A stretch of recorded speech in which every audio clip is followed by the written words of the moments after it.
नमस्कार दोस्तों, मैं हूं हेमंत। धन्यवाद आपका आज की इस वीडियो पर आने के लिए। तो आज का हमारा टॉपिक रहेगा कि प्रतिरोध के कलर कोड के बारे में, कि प्रतिरोध के जो कलरों के हिसाब से उनके मान अंकित हम कैसे करते हैं। ठीक है ना जी। तो बहुत इंपॉर्टेंट चैप्टर है ये, क्योंकि इलेक्ट्रिकल के अंदर और इलेक्ट्रॉनिक के अंदर दोनों के अंदर जो इनके क्वेश्चन होते हैं ना, वो पूछे जाते हैं। ठीक है ना जी। तो आप है ना बहुत अच्छे से पढ़ना। और उससे पहले मैं आपको बता देता हूँ, प्लीज़ मेरा चैनल को सब्सक्राइब करना और वीडियो अच्छी लगे तो लाइक भी करना और अपने दोस्तों के पास शेयर भी करना। तो अब हम पढ़ते हैं। ठीक है ना जी।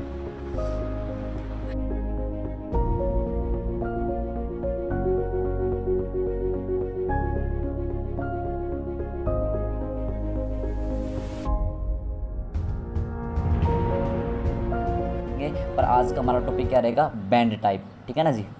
तो बैंड टाइप के बारे में पूछेंगे भी, बैंड क्या होता है। दरअसल मैं बताता हूँ कि जो बैंड होते हैं ना, बैंड जो इनके अंदर जो कलरों के जो एक कोटेड की होती है ना, अलग अलग प्रकार के जो कलर होते हैं इनके ऊपर, तो कलरों के हिसाब से मैं इनका है ना मान अंकित करता हूँ कि भाई मेरा ये जो किस मान का होता है। और ये है ना हम 3 प्रकार के देखने के लिए मिलते हैं। जैसे कि एक तो होता है ये 4 बैंड, एक 5 बैंड का होगा और एक हमारा ये 6 बैंड का होगा। तो 4 बैंड के अंदर क्या होगा, तो मैं आपको बताता हूँ। 4 बैंड के अंदर क्या होता है कि इनके अंदर है ना, जैसे कि पहली जो पट्टी होती है ना, पहला जो बैंड होता है उसको हम क्या डिनोट्स करते हैं, फर्स्ट बैंड के लिए, दूसरी पट्टी को सेकंड बैंड के लिए, तीसरी पट्टी को गुणक के लिए, जो चौथी जो हमारी होती है ना वो सहनशीलता के लिए। अब ध्यान रखना चौथी पट्टी का मेरे को कैसे पता चलेगा, तो आप देख लेना, जो हमारे जो पहली जो डिजिट रहेगी ना वो हमारे नज़दीक रहेगी, और जो लास्ट वाले जो डिजिट के बीच में होगा ना, जैसे कि सहनशीलता के बीच में है ना, तो तीनों जो पट्टी के बीच में है ना, इन दोनों के बीच में गैप का है ना, गैप थोड़ा सा एक्स्ट्रा मिलेगा, मतलब गैप थोड़ा सा ज़्यादा मिलेगा। इससे थोड़ी सी हट करके ये हमारी पट्टी रहेगी, जिसको मतलब बोलते हैं सहनशीलता। ठीक है ना, मतलब टॉलरेंस। और दूसरा जो है, जो 5 बैंड के लिए मैं बताऊंगा, इसके अंदर क्या फ़र्क मिलेगा कि जो फर्स्ट बैंड के अंदर भी पहले फर्स्ट डिजिट रहेगी, सेकंड डिजिट रहेगी, फिर तीसरे नंबर पे थर्ड डिजिट। ये इससे अलावा एक एक्स्ट्रा आ गई है, देखो ना इसमें है ना, जो तीसरी पट्टी है ना, ये थर्ड डिजिट के लिए, बस ये डिजिट का फ़र्क है इसके अंदर। और जो गुणक है ना, गुणक सेम गुणक रहेगा, और सहनशीलता भी इसके अंदर भी सहनशीलता रहेगी। तो ये क्या है, 5 बैंड। इसमें दोनों में थोड़ा सा ही डिफरेंट है, बस ये 5 बैंड के लिए है, ये 4 बैंड के लिए। 5 बैंड का होगा तो आप ये समझ लेना, ये है ना ज़्यादा मतलब ओम का होगा, और ये रहेगा तो ये कम ओम का रहेगा। और फिर 6 नंबर पे आ जाओ। 6 में और 5 में ना बिल्कुल थोड़ा सा डिफरेंट मिलेगा। मैं आपको बता देता हूँ कि इसके अंदर है ना, बाकी जो फर्स्ट बैंड, सेकंड, थर्ड और फोर्थ और 5 बैंड तक बिल्कुल सेम रहेगा। जैसे कि फर्स्ट बैंड जो हो गया अपना, फर्स्ट बैंड इनके लिए किसके लिए होता है, फर्स्ट डिजिट के लिए, सेकंड डिजिट के लिए, और थर्ड होता है थर्ड डिजिट के लिए, और फोर्थ होता है मतलब ये गुणन के लिए, और जो लास्ट का जो क्या नाम है, जो सेकंड लास्ट बच गया अपना सहनशीलता, ये सहनशीलता के लिए। बट ये छठा, ये जो छठा होता है ना, ये होता है तापमान के लिए। बस ये तापमान के लिए ही इसको मतलब 6 बैंड इसको बोला जाता है। मैं दोबारा आपको बता देता हूँ कि देखो, हमारे जो बैंड टाइप के होते हैं ना, दरअसल ये 3 ही होते हैं, 4 बैंड, 5 बैंड और 6 बैंड। और इन बैंडों के आधार पे मैं क्या कर देता हूँ, इनको कलर के हिसाब से मैं इनका मान ज्ञात कर सकता हूँ। देखो 4 बैंड के अंदर क्या मिलेगा, मैं आपको बता देता हूँ। ये बैंड होते हैं, फर्स्ट डिजिट होता है, सेकंड डिजिट होता है, गुणक होता है और सहनशीलता होती है। और सेकंड के अंदर क्या होता है, जैसे कि 5 बैंड है, 5 बैंड के अंदर क्या होता है, जो हमारे डिजिट होती है उनकी जो संख्या होती है वो 3 होती है। पहली संख्या, दूसरी संख्या, तीसरी संख्या, और चौथे नंबर का जो होता है वो गुणक होता है, और 5वें नंबर का होता है वो सहनशीलता होती है। और छठे के अंदर बाकी तो सब सेम सेम मिलता है, बट एक जो जो छठा होता है ना, उसके अंदर एक तापमान, ये तापमान को भी दर्शाता है। बस इसके अंदर बाकी कुछ नहीं है। और ये जितने भी हमारे जो रेजिस्टेंस होते हैं ना, जितने भी रेजिस्टेंस होते हैं, ये बहुत छोटे आकार के होते हैं, इसलिए इनके ऊपर में हम क्या करते हैं, कलर कोडिंग करते हैं। ना तो इनकी सुंदरता के लिए इसके अंदर जो कलर के हिसाब से इनको मतलब बनाया गया है, बस जो इनके अंदर जो कलर जो मान अंकित करने के लिए ही दिया गया है, ताकि हम इनका जो मान अंकित करके हम मतलब पता लगाया जा सकता है कि भाई इन कलरों के हिसाब से इनका भाई किस किस मान का ये प्रतिरोध होते हैं। ठीक है ना। तो अब हम क्या करेंगे, इनका जो मान है ना अंकित करना सीखेंगे कि भाई इनका मान अंकित कर हम कैसे करें। ठीक है ना। तो हम अब आगे बढ़ते हैं भाई। सबसे पहले, उससे पहले मैं आपको बताऊंगा कि जो प्रतिरोध जो होता है ना, प्रतिरोध जो होता है, ये प्रतिरोध क्या करता है, बहते हुए जो धारा होती है ना, मतलब उसके अंदर उसका मतलब बाधा डालने की कोशिश करता है, मतलब ये बाधा डालता है। ठीक है ना, जिसको हम रेजिस्टेंस बोलते हैं। और ये प्रतिरोध के बारे में अब हम कलर कोड की एक सारणी है हमारी, वो सारणी अच्छे से हम जानेंगे। ठीक है ना। तो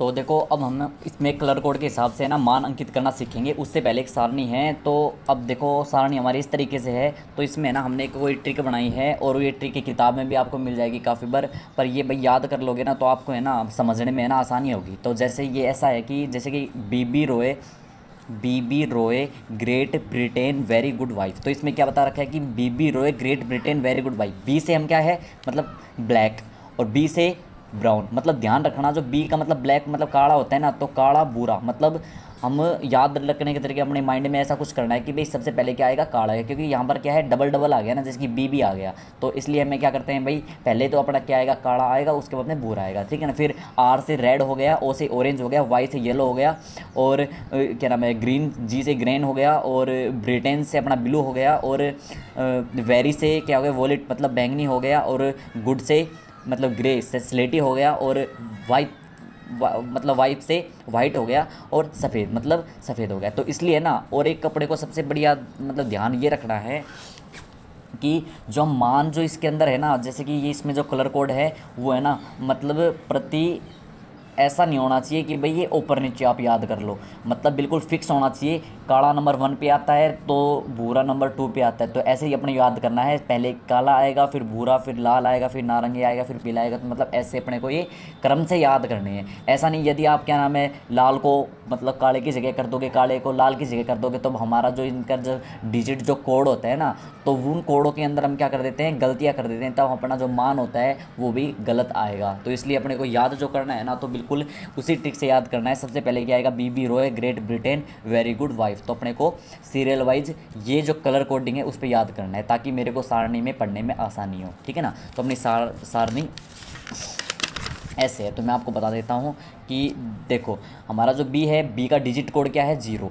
एक बात ध्यान रखना, जो डिजिट जो कोड होता है ना, मतलब पहली डिजिट हो हमारा जो जो रजिस्टेंस रजिस्टर होता है वो पहला डिजिट हो, या फिर सेकंड डिजिट हो, या फिर 3 डिजिट हो मतलब 3rd डिजिट हो, तो उनका जो मान है ना वो सबका सेम ही रहेगा।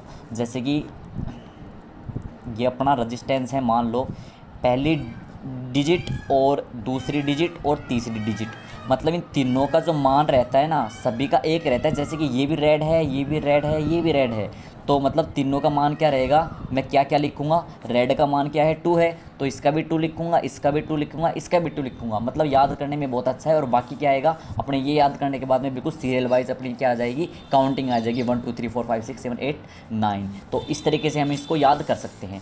और फिर उसके बाद में क्या है गुणक आ गया, तो गुणक का मान क्या रहेगा भाई, देखो गुणक का मान है ना, तो आप है ना घात के ऊपर निर्भर कर लो। जैसे कि ये 10 है, 10 की जो घात 0 है, तो इसमें जैसे कि हमने 1 डिनोट कर रखा है, ये आप ध्यान रखना कि इस पर 1 आएगा, और दूसरे के नंबर 10 की घात 1 है, तो भाई इसमें क्या आ जाएगा 1 आ जाएगा, ठीक है ना। इसमें सॉरी मतलब 10 आ जाएगा, ठीक है ना। और जो दूसरा नंबर का है अपना रेड का है, रेड की घात क्या है मतलब गुणक मान क्या है 10 की पावर 2 है, तो इसमें क्या जाएगा मतलब 10 की पावर 2 आ जाएगा। मतलब कहने का मतलब इसको याद कर सकते हैं हम। और जो गुणक मान है जैसे कि आप मान लोगे जैसे कि 10 की पावर 1 है तो बराबर में 10 आ जाएगा, 10 की पावर 2 मतलब 10 की पावर 2 है बराबर में 100 आ जाएगा। आप इसको सोल्व करोगे तो 10 की पावर 3 है तो क्या आ जाएगा 1000 आ जाएगा, और 10 की पावर अगर 4 है तो 10,000 आ जाएगा। तो आप इसे ऐसे कर सकते हो। अगर 5 आ गया तो क्या आ जाएगा, 5 आ गया तो फिर आप क्या करोगे 10 की पावर 5 आ गया तो क्या आ जाएगा इसमें 1,00,000 आ जाएगा, ठीक है ना। तो 10 की पावर 6 है तो 1,000,000 आ जाएगा। तो ऐसे है ना आप अच्छे से कर सकते हो, ठीक है ना। और उसके बाद में तो मैं बता देता हूँ, जैसे कि ये अपना क्या है एक डिजिट 2 और 3 तीनों डिजिट के अलग अलग कलरों के हिसाब से मैं क्या कर देता हूँ ये अंकित कर देता हूँ मान, ठीक है ना जी। तो पहला जो डिजिट रहता है ना मेरा, इसका कलर क्या हो गया भाई मेरा, इसका कलर मेरा रेड हो गया, और दूसरे का कलर वाई हो गया मतलब येलो हो गया, तीसरे का कलर क्या हो गया ब्लैक हो गया, और चौथे का कलर क्या हो गया ब्राउन, ठीक है ना ब्राउन हो गया। और लास्ट का जो मेरा कलर बच गया इसका भी मैं ब्राउन मान लेता हूँ, ठीक है ना। अब इसका मैं अंकित करूँगा, जैसे कि आर 2 नंबर पे आता है, जैसे कि डिजिट के आधार पे, मतलब इसका जो डिजिट है कोड है वो 2 होता है, ठीक है ना। और येलो का 4 पे ठीक है ना, मतलब 4 होता है इसका कोड, और ब्लैक का 0 होता है, ठीक है ना, ब्लैक का 0 होता है। फिर मल्टीप्लाई, फिर ब्राउन में क्या आता है, ब्राउन होता है क्या नाम है, दूसरे नंबर पे आता है, तो 10 की घात 1 होती है। फिर उसके बाद में फिर इसकी जो जो टॉलरेंस सहनशीलता होती है वो क्या होता है, पॉजिटिव नेगेटिव 1% होती है। तो इसको मैं मान ज्ञात कर सकता हूँ, ये इसका मान ज्ञात होता है, तो 10 की पावर इसमें इन पे दोनों का मल्टीप्लाई करेंगे तो क्या हो जाएगा, इसमें पॉजिटिव नेगेटिव 1%, ये इसका क्या आता है, इसका मान। मतलब ऐसे हम हर प्रकार के प्रतिरोध के मान ज्ञात कर सकते हैं। बुलाइची कैसे प्रतिरोध हो, 6 के भी हो, कैसे भी हो। इसके बारे में बताया था कि भाई टॉलरेंस क्या होता है। टॉलरेंस देखो इसके अंदर है ना, ये ब्राउन कलर का आपको दिख रहा होगा कि भाई ये ब्राउन कलर दिख रहा है ना, इसका जो टॉलरेंस होता है वो पॉजिटिव नेगेटिव 1% होता है। और रेड का क्या होता है, पॉजिटिव नेगेटिव 2% होता है। और ऐसे ही अपना जो ग्रीन का होता है वो पॉजिटिव नेगेटिव 0.5% होता है। और जो ब्लू का होता है ये पॉजिटिव नेगेटिव 0.25% होता है। और वॉलेट मतलब बैंगनी का होता है 0 मतलब पॉजिटिव नेगेटिव 0.1% होता है। और फिर गोल्ड का होता है 0.5%। ऐसा भी आपको क्वेश्चन देखने को मिल सकता है कि भाई गोल्ड का टॉलरेंस कितना होता है, तो आप डायरेक्ट आंसर दे सकते हैं कि 0.5 होता है। सिल्वर का भी होता है कि 10 पॉइंट मतलब पॉजिटिव नेगेटिव 10% होता है। और जिसके अंदर नो कलर ना हो, बहुत इंपॉर्टेंट है भाई, जिसके अंदर कोई भी कलर ना हो तो उसका पॉजिटिव नेगेटिव क्या होता है, 20% होता है। ये आप आराम से कर सकते हो, ठीक है ना भाई। तो आपको भाई ये सारणी अच्छे से याद करनी है। और धन्यवाद भाई दोस्तों, और प्लीज़ सब्सक्राइब करना।